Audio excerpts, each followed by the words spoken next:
రాజ్యసభలో కేంద్ర హోంమంత్రి అమిత్ షా అంబేద్కర్ ను అవమానపరిచే విధంగా మాట్లాడారంటూ దేశవ్యాప్తంగా దుమారం రేగుతోంది. అమిత్ షాను వెంటనే బర్తరఫ్ చేయాలంటూ విపక్షాలు ఆందోళనకు దిగాయి.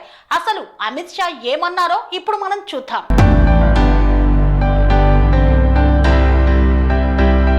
రాజ్యాంగంపై చర్చ సందర్భంగా రాజ్యసభలో మాట్లాడిన అమిత్ షా ఈ మధ్య అంబేద్కర్ అంబేద్కర్ అంబేద్కర్ అని అనడం ఫ్యాషన్ అయింది.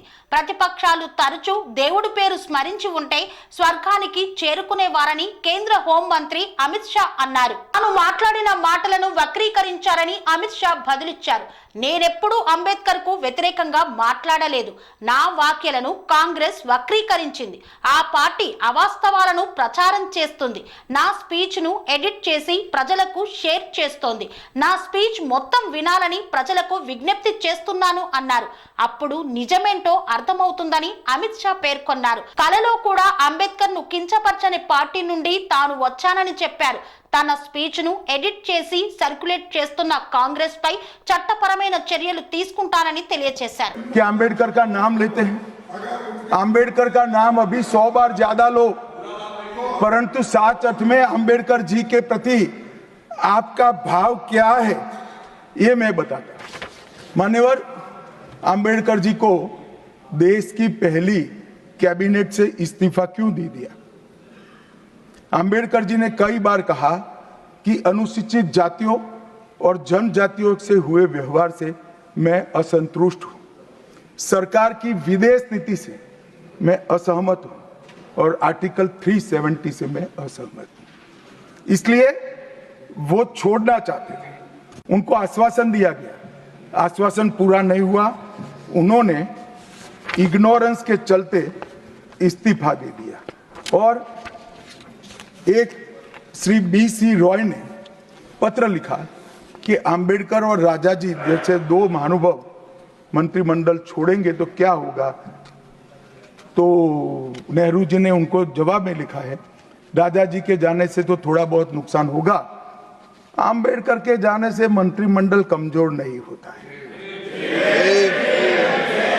मान्यवर, ये विचार जो खड़गे जी कह रहे हैं ना, क्या आपत्ति है?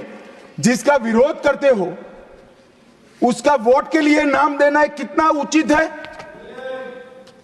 क्योंकि अब अंबेडकर जी को मानने वाले पर्याप्त संख्या में आ गए हैं, इसलिए आप अंबेडकर अंबेडकर कर रहे हो.